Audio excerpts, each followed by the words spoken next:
A lot of folks have the idea that if you're really spiritual, then you'll be very serious. That you'll have that kind of long face that's pictured in this well-known painting on the screen. Certainly you will not smile very much. Rarely would you ever laugh. Certainly you wouldn't think about laughing at a joke or certainly not telling a joke. That would be below someone who is really spiritual. If you're really spiritual, some people think you're the kind of person that you walk into a room and you have those words to say that just create a holy hush over everyone. That seems to be the idea of many people as to what those in spiritual leadership should be, especially. You know, those who are deacons and pastors. You ever heard the expression, he's as sober as a deacon? You ever wonder where that came from? It came from the idea that church leaders are supposed to have this stooped shoulder, long-faced, tired blood, overextended, I'm bearing such a heavy load look. I heard a story one time of a lady who was in a grocery store and a gentleman behind her, very serious, dignified-looking man, and she turned to him, smiled, and said, "Are you a minister?" He said, "No, but I have been sick lately." And sometimes that may explain it, that look. What a terrible way to have an effect on people for the glory of Christ. To be able to communicate to them that you get what we've got and your life will be miserable. Promise you. It's not a very effective testimony. I want to remind you that in the latter part of the book of Ecclesiastes, as we've been seeing, Solomon is pulling together, as Al said, many of the strands of truth that he's developed throughout the book.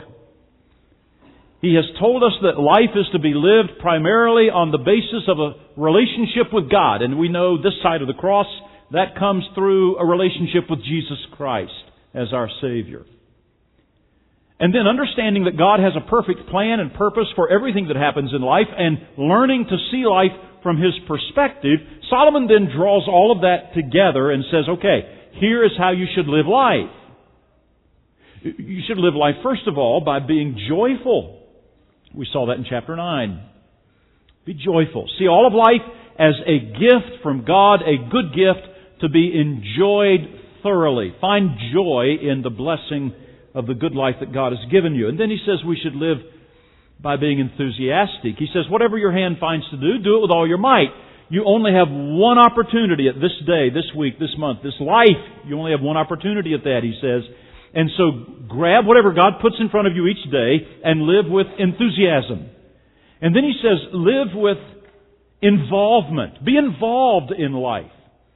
He says in chapter 9, the race is not always to the swift, the battle's not always to the strong, life is unpredictable. You can't always determine or know ahead of time how it's going to turn out, how anything may turn out that you do, but don't let that stop you, don't let that paralyze you. Stay involved, stay engaged in life.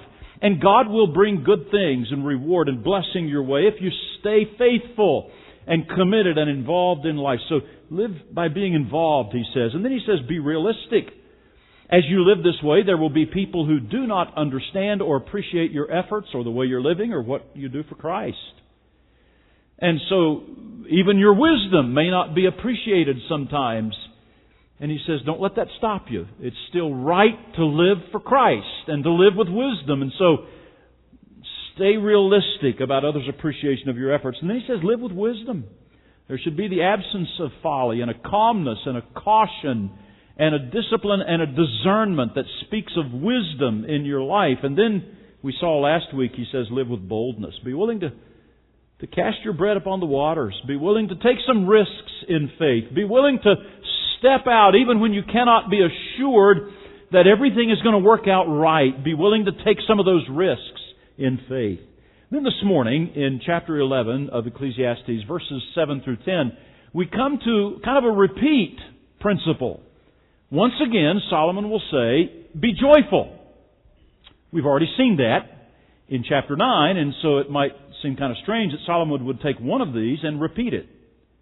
But when you remember that this is a common theme throughout the whole book, in fact, it is the strand that I believe ties the book together. We've seen it on 6 or 7 occasions already, this theme of being joyful or enjoying life, then it's no surprise that Solomon would deal with this one twice when he's talking about the proper approach to life. The little twist he adds this time is that we should enjoy life now.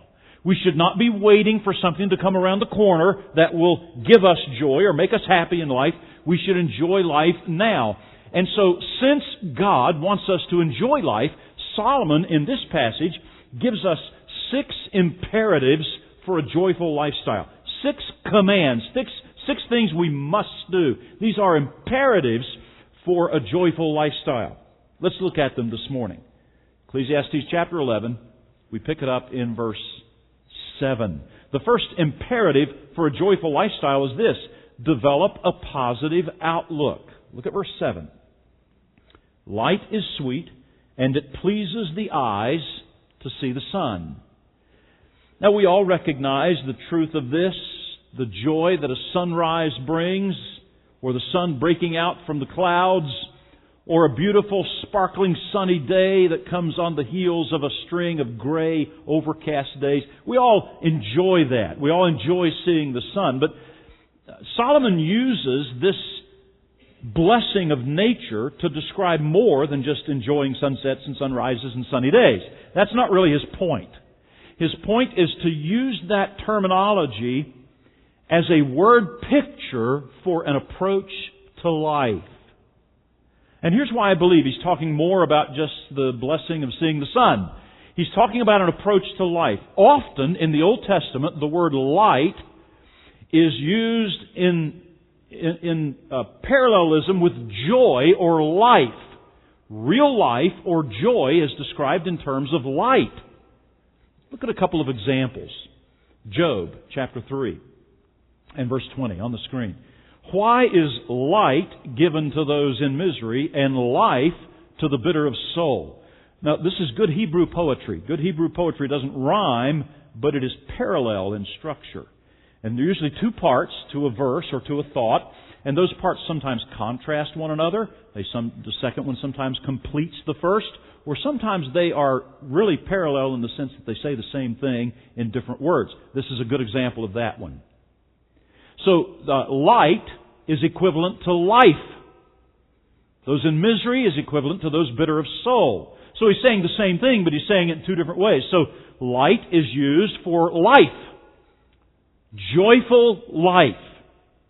Also, in Job chapter 30, Job uses this again when he says, "Yet when I hoped for good, evil came. When I looked for light, then came darkness." Again, parallel thoughts saying the same thing, using different words. So here, light is equivalent to that which is good in life. I looked for good. I looked for light. So light means that which is good. But notice this one in Psalm 97, where it's very clear. Psalm 97, light shines on the righteous and joy on the upright in heart. Light is equivalent to joy. So sometimes in the Old Testament particularly, the word light is used to symbolize or to communicate this idea of a good, joyful life. Those words kind of come together with the word light. And I think that's what Solomon's talking about here. Because he says this light, this joyful approach to life, he says, is sweet and it pleases the eyes to see the sun. Again, the word picture is that this approach to life is both sweet and pleasant or good to the eyes. 2 thoughts there. The word sweet, that word is often used in the Old Testament, most often used in the Old Testament, of honey. Something that is sweet to the taste and to be savored. Honey is sweet and you savor that taste. And so what Solomon is saying here is that a joyful approach to life is to be seen as something sweet, something that is joyfully given to us by God and is to be savored, to be enjoyed moment by moment, and then it is pleasing to the eyes, pleasant or good in and of itself. A joyful approach to life means that we see life this way. It is a gift from God to be enjoyed, savored just like savoring sweet honey, and it is good in and of itself. It's pleasing to the eye. And so that's to be our approach to life. Now, we've talked about that before. But I want you to understand, I want to make sure that you see, this is not some kind of self-help, positive thinking, pop psychology stuff. This is not what we're talking about here. This is not written by Norman Vincent Peale or someone like that. This is written by God. And what God is saying is that you choose to focus on what you have to be joyful about. That's what I mean when I say develop a positive outlook. I'm not some kind of self-help, positive thinking person. But I do want to be a biblical person. And biblically, what Solomon is saying and what God is telling us is that you can choose to have two different outlooks on life. You can choose either one of these. You can choose to focus on that which is negative, that which is hard, that which is painful. You can choose to focus on that, or you can choose to focus on that which is joyful in life. And seeing life as a good gift of God, we'll see just a little bit later, even the pain of life can be seen in that light. You can choose how you will approach life. You can choose your outlook on life. And what Solomon is saying is it ought to be one characterized by light, joy. We can focus on that which is joyful. So develop a positive outlook is an imperative for a joyful lifestyle. The second imperative is this: enjoy every stage of your life. Enjoy every stage of your life. And this is one that increasingly challenges me. Enjoy every stage of your life. Look at how Solomon says it in verse 8. He says, however many years anyone may live, let them enjoy them all. Do you see what he's saying there? This is the basic principle. No matter how many years you live, no matter how long you live, Solomon says, God is telling us the proper approach to life is to enjoy all of those years, enjoy every phase and stage of life. In fact, he will go on to mention at least 4 stages of life in these next few verses. Look at this carefully. Verse 9, he says, you who are young, be happy while you are young, and let your heart give you joy in the days of your youth. The word that's translated young and youth here is a word which basically spanned the time period of life in the Old Testament from infancy through young adulthood. So we might say this covers at least 2 phases or stages of life: your childhood and young adulthood. Now, look at verse 10. The end of the verse says, for youth and vigor are meaningless. Now, we'll see a little bit later what that idea of meaningless means. It doesn't mean that it's bad or that it's empty and futile. There's another idea here. We'll get to that in a moment. But I just want to pick out the words youth and vigor. The word youth, again, summarizes that childhood, early adulthood, young adulthood phases of life.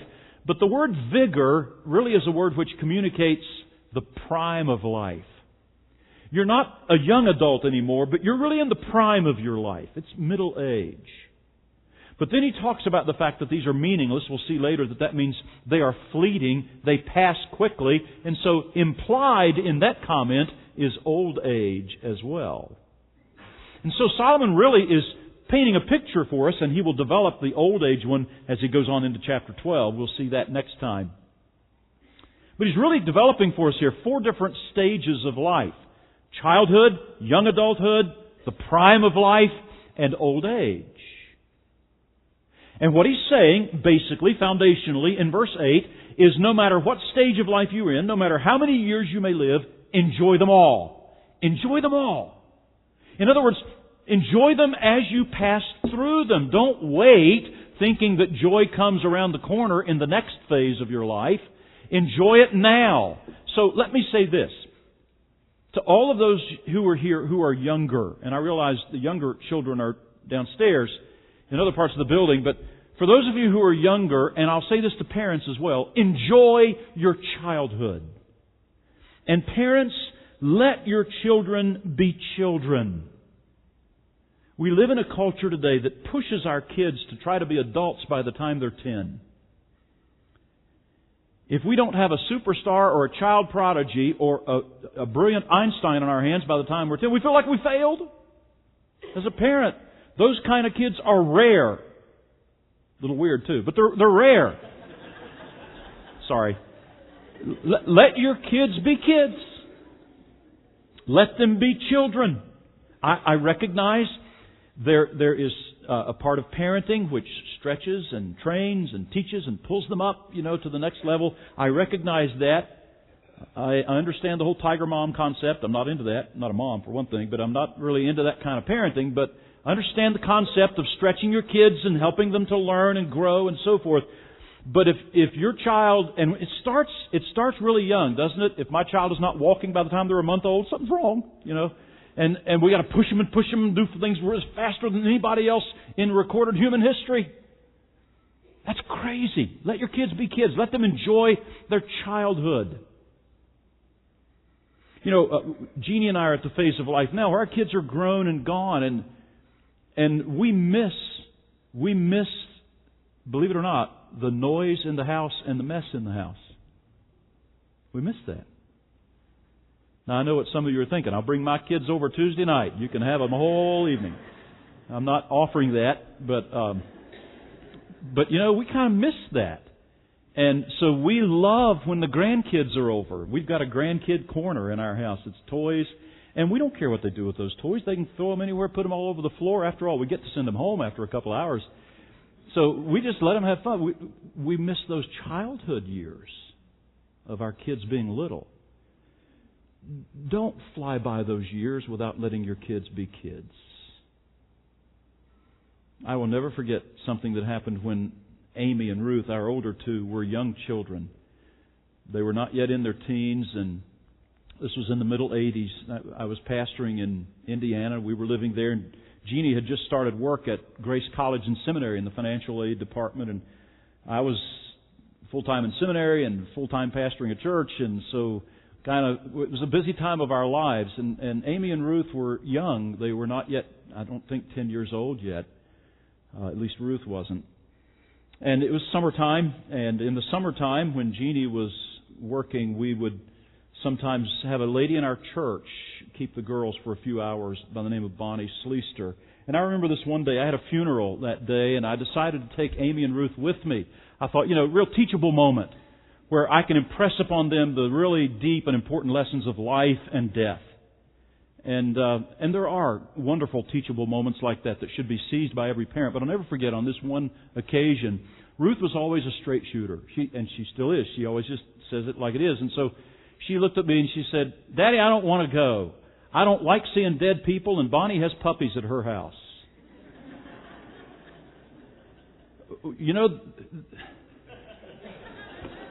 How do you argue with that?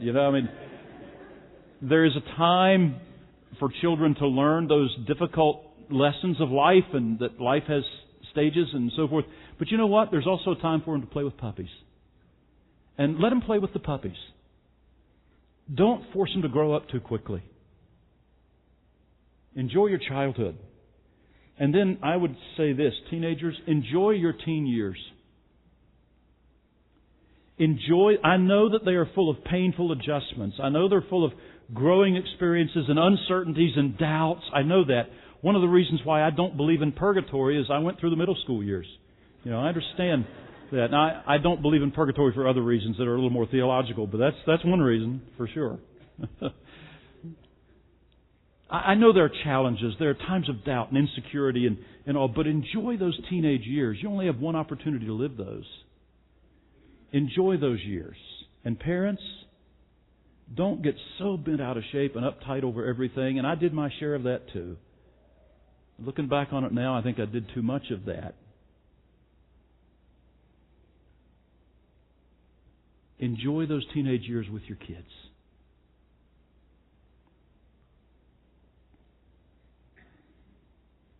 And then enjoy young adulthood. It doesn't matter where you are in that phase of your life. If you're single, don't live as though joy will only come when I find Mr. Right or Miss Perfect. Enjoy the years that God's given you, where you are now, and as you are now. Let Him bring along the other stages in His own time, in His own way. If you're engaged, enjoy that. If you're married with young children and you'll feel like you'll never, ever in your life get another night of sleep, enjoy that. Because there will come those days, believe it or not, when you will miss all that noise and activity around the house. So enjoy those years, those young adult years. And then enjoy the other phase that Solomon says, he talks about, the prime of life, or old age. And by the way, those are really the same. Prime is what you call it, old age is what everybody else calls it. I'm in the prime of my life, I know. Enjoy those years. I know they have their share of pain. I know they have their share of physical challenges, emotional challenges, just life phase challenges. But don't become cynical. Don't become negative. Enjoy those years from the perspective of being able to look back on a lifetime and of being able to enjoy what God has for you now and seeing what He has for you in the future. Enjoy those years. That's what Solomon's saying. Enjoy every stage of life. Don't live your life thinking of what it's going to be like in the future and thinking joy is just around the corner. God intends for you to enjoy life and take it a day at a time as He's given it to you now. That's the only way you will invest your life wisely and use it for His glory. If you're always waiting for the next stage thinking that's when I'll really make something, I'll really count for God then, I'll make a difference then, you will never end up doing it. Use your life for God's glory right now, where you are, wherever He has you, whatever phase of life it is. That's a very important imperative and principle for a joyful lifestyle. Third one is this, also in verse 8. Be realistic about the dark days. Here's some balance. Here's some balance. Be realistic about the dark days. Verse 8. However many years anyone may live, let them enjoy them all. But, he says, let them remember the days of darkness, for there will be many. Everything to come is meaningless. What does he mean by that? Well, it's obvious that he means, first of all, there will be some dark days. Not everything in life is enjoyable. Not every experience is enjoyable. Not every experience in life feels good or looks good at the time. There are some dark days. Solomon says there will be many of them. They may be dark emotionally, they may be dark physically, they may be dark spiritually. But there are dark days. Be realistic about those. You will hurt. You will have days of pain and difficulty and trial. And when Solomon says everything to come is meaningless, he's not saying that it's all empty. The rest of life is empty. Now, this is a word that he's used often. It's used 31 times in the book of Ecclesiastes. And it has different shades of meaning. Sometimes it means empty or vanity or meaningless, as it's often translated. That's the main meaning. But it also has a few other shades. It has the idea of being a vapor, of being something that comes quickly and then passes quickly. So it can mean fleeting, which I believe it does in verse 10. Here, I believe it has the idea of unpredictable. It's like, it's here and it's gone. You're really not sure what's going to happen in the future. The days ahead are unpredictable. There are dark days, yes. No matter how many days you live, he says, enjoy them all, because there will be some dark days and you have no way to predict which is coming in the future. That's what he's saying. Everything ahead is unpredictable, so seize the joy of life God has given you now and recognize, realistically, there will be some dark days. Okay? That's going to happen. But wait a second. For the believer, you can find joy even in the dark days, can't you? Isn't that what James says in James chapter 1, verses 2 through 4? Look at it. James chapter 1 on the screen. Consider it pure joy, my brothers and sisters, whenever you face trials of many kinds. Okay, now let's stop right there. You see that the juxtaposition of those two ideas. You see the balance of those two ideas? Joy on the one hand, but trials on the other. And he says, when you are in the trials, you can consider it to be a joyful experience. It doesn't feel joyful. It doesn't look joyful. It's a dark day, but you can consider it joy. How can you do that? Read on. He says, because. Here's how. Because you know that the testing of your faith produces perseverance. That's strength. That's the ability to hold up under the pressure. And then he says, let that perseverance finish its work. In other words, God is using the trial to produce that patience, perseverance, bearing up under the load to make you stronger. You know, it's like lifting weights. The load pushing against it will make you ultimately stronger. Let that finish its work. Let God do that so that, here's the end result, so that you may be mature and complete, not lacking anything. Here's what God's saying. I lay some heavy trial on you. It's like a weight. It's like a burden. It's hard. It's a dark day. Yes. But what I'm doing is I'm developing your strength. I'm developing your perseverance. And if you will let that continue to work, if you'll lean into it, if you'll push, if you will persevere, stay in there, trust me, rather than bailing out or getting bitter against me, then you'll find yourself stronger, more complete, more mature. Lacking nothing, which means you are well-rounded in your character spiritually. God can use the dark days to develop you spiritually so you can consider that experience to be joyful even when you're in the middle of it. That's the genius, the beauty of knowing Christ. Yes, there will be dark days. Solomon says, live every phase of your life with joy, being realistic about the fact there will be some hard days, some difficult days, some dark days. But even in those, I can trust that God is doing a work in my life to produce Christ-like character. And thus, even in those days, the question then becomes for the believer, not why, but what. Rather than saying, why, Lord, why, Lord, why, Lord? Ask Him what. Lord, what is it that you're teaching me? What is it about my character you're wanting to sharpen and make more like yours? And I'm going to look forward to that. It's not easy getting there.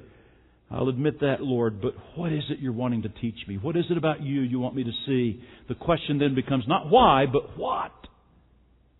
It's not a question of anger against God. It's a question of anticipation of what He's seeking to do. Now, I'll be the first to admit that's a lot easier on paper than it is in the middle of the trial in your heart. But isn't that what Christian growth is all about? God says we are transformed from the inside out by doing what? Renewing our minds. We learn to think biblically. And rather than thinking naturally, our first response, why? It's difficult, it's dark. We begin to train ourselves to think biblically. What, Lord? What? What are you teaching me? What is it about you that I can learn? What is it in my life you're wanting to produce? Lord, you said in your Word you were going to teach me, well-round me spiritually, develop me in maturity. If I would stick it out through this trial and trust you, I'm looking forward to what's on the other side. What is it you're going to do? Be realistic about the dark days, but even in those you can find joy. Imperative number 4 in verse 9. Do the things you really enjoy in life. Now, if you're about ready to go to sleep, wake up. Wake up, because if you don't, you'll misunderstand what I'm going to say here. Do the things you really enjoy in life. Now, let's first of all see how Solomon says it. Then we'll unpack it a little bit. Verse 9. You who are young, be happy while you're young. Let your heart give you joy in the days of your youth. Follow the ways of your heart, and whatever your eyes see. There's the phrase right there that I'm looking for, that middle part of the verse. Now, I know some of you are already jumping to the end of the verse, and you're saying, but wait a second, notice how it ends. But know that for all these things, God will bring you into judgment. Now, if you're not careful, you'll misunderstand that. If you're not careful, you'll think that Solomon is saying, well, just go ahead, do whatever you want to, and God's going to get you for it too. That's not what he's saying. Put the whole verse together. He begins by saying, you who are young, be happy while you are young. Now notice this phrase, let your heart give you joy in the days of your youth. What he's saying is find your joy, the kind of joy that comes from within, from your heart. In the Scriptures, that kind of joy is the kind of joy that begins with a relationship with God. It's what he's focused on in the early part of the book. Where do you find joy, meaning, purpose, fulfillment, all of those things in life? Where do you find it? He dealt with that in the very first part of the book. You don't find it in more knowledge. You don't find it in more possessions. You don't find it in more pleasure. You don't find it in more fun. You find it in a relationship with God. That's where joy comes in the heart. And so what he's packing all of that early meaning that he's already dealt with into this expression. And what he's saying is when I'm talking about letting your heart give you joy, I'm talking about the kind of joy I was talking about in chapters 1 and 2.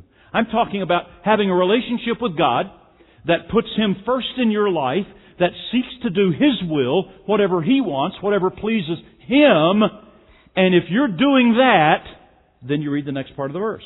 Follow the ways of your heart, whatever your eyes see. Now, if you desire in your heart and life, out of a relationship with Christ, to please and honor Him, to live your life to His glory, and that is truly the delight and desire of your heart, then you can do what your heart desires. And whatever your eyes see to do. And it will be pleasing to God. But you've got to have that first part in place. Now we'll see how the last part of the verse does put a check on that. But please understand what he's saying here. He's saying your heart is right with God, then do what's in your heart. David said it this way in Psalm 37, one of my favorite passages. He says, take delight in the Lord, and He will give you the desires of your heart.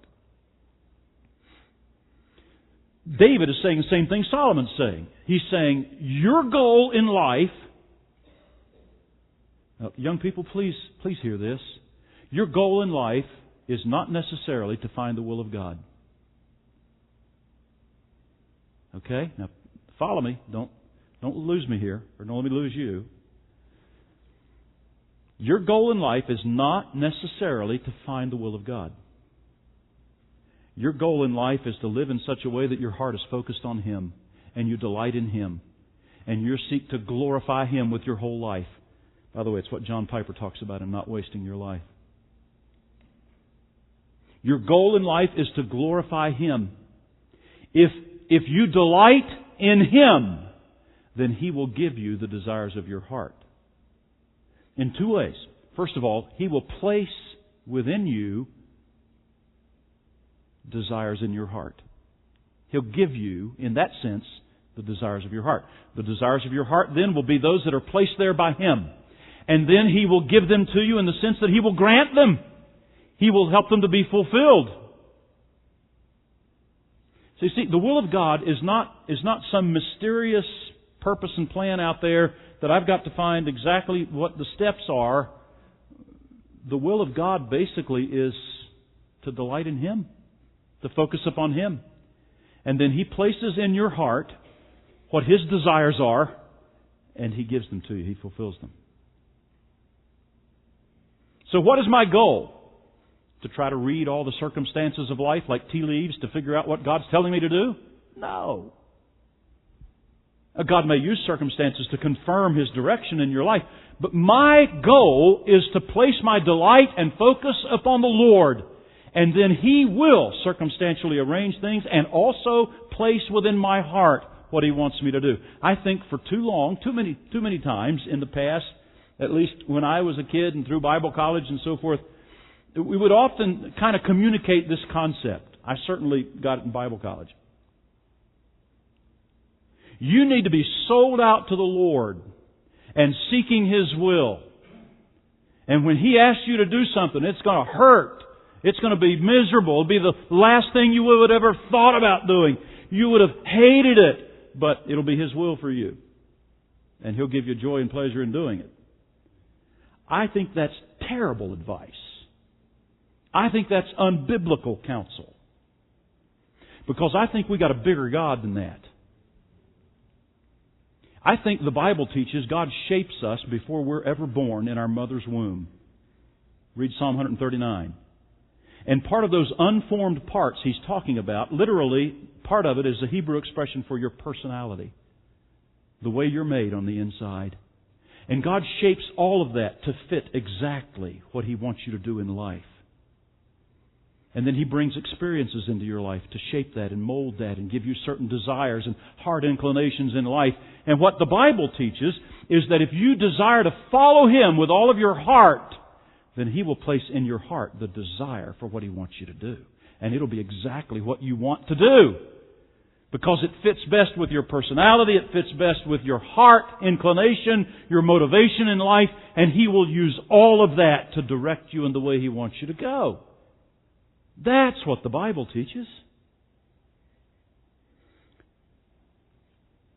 What is a call to the pastorate or a call to the ministry? You know what it is? You know what Paul says it is?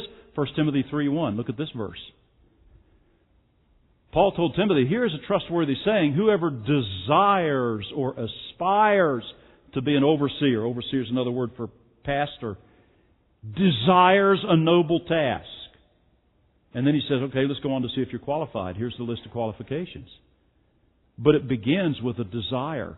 And it's more than a passing whim. It's a burden, it's a growing desire, a conviction that this is what God has made you for and you can't get away from it. Now that, I think, is the biblical pattern of following the Lord and figuring out what He wants you to do. It's not some mystical reading road signs.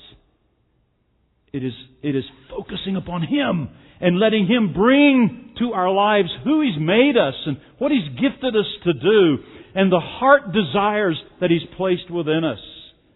Those are the kind of questions we want to ask. Now, it is in that biblical framework that I say, do the things you really enjoy in life. I'm not talking about living it up to please your sinful nature. I'm talking about living to be exactly who God created you to be. And along with that is the passion and the burden and the desire that He places in your heart. For some people, for me, I identified it when I was 17 years old. It was to preach the Word. And that has stuck with me for, 20 years now since then? Something like that. But it's never left me. It's never left me. And it is still my passion, and I hope it will be till the day I die. I may get to a point where I'll no longer be able to pastor a church. But I'm like Chuck Swindoll. I heard him say one time, I want to die in the pulpit, my chin hit it on the way down. That's what I want to do. That's what I want to do. That's my passion. That's how God made me to be. I know that. Now, God may put a different passion and desire in your heart. And it may be to be a welder. It may be to be a teacher. It may be to take the gospel to the far reaches of the world, to people who've never heard it. And your heart beats with that. And you're passionate for that. And you can't escape that. It may be to meet the physical needs of people in your neighborhood or in a downtrodden part of town or a part of the world that doesn't have the resources we have. You see, God places in our hearts the desires that He wants us to have if we are focused on following Him. Do the things you really enjoy in life. Just make sure you're focused on Him. But here is the caution. And it is imperative number 5. Remember your accountability to God. End of verse 9. But know that for all these things God will bring you into judgment. That is a caution. That is kind of a catch on the tendency of our sinful nature to say, oh, I can do whatever I want to. Whee! I'm free. I can do whatever I want. Man, I love sin. I love this or that. I'm going to do what I want. That's what the preacher said, didn't he? No, that's not what I said. But just so that you don't read it that way, God puts that caution in there. Remember, you will stand before God someday and give an account for how you lived out your life. It is a check on that statement. But I think it goes further than that. in the flow of thought here, I think what Solomon is also saying is he's giving us a reminder that God will judge how well we celebrated the good life He gave us. Did we live out our lives to the full, enjoying every moment God gave us? Did we enjoy the labor He gave us, the love He gave us, the life He gave us? Or were we always waiting for something different around the corner and wasted our lives? I think we'll give an account to God for that. And I think primarily that's what Solomon's talking about here. Quickly, number 6. Deal with joy killers. Deal with joy killers. If you're going to live a joyful lifestyle, there are going to be things that will kill that, try to destroy it. You've got to deal with those. Verse 10. He says, so then, if you're going to live this way, so then, banish anxiety from your heart and cast off the troubles of your body, for youth and vigor, the prime of life, are meaningless in the sense of they are unpredictable and they are fleeting. In other words, life passes us by pretty quickly. And again, you can live in such a way that you are consumed with both mental and physical anxiety and pain. Or you can live in a different way. You can, as he says, banish anxiety from your heart, cast off the troubles of your body. What's he talking about there?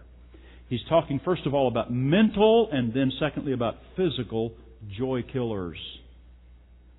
Mental ones. He says, banish anxiety from your heart. The word anxiety is a very rich word. It carries several different ideas in the original language. It has the idea of anger, resentment. It can mean worry. It can mean irritation. It can mean vexation, to be vexed, because of that anger and irritation in your life. You can live that way if you choose to.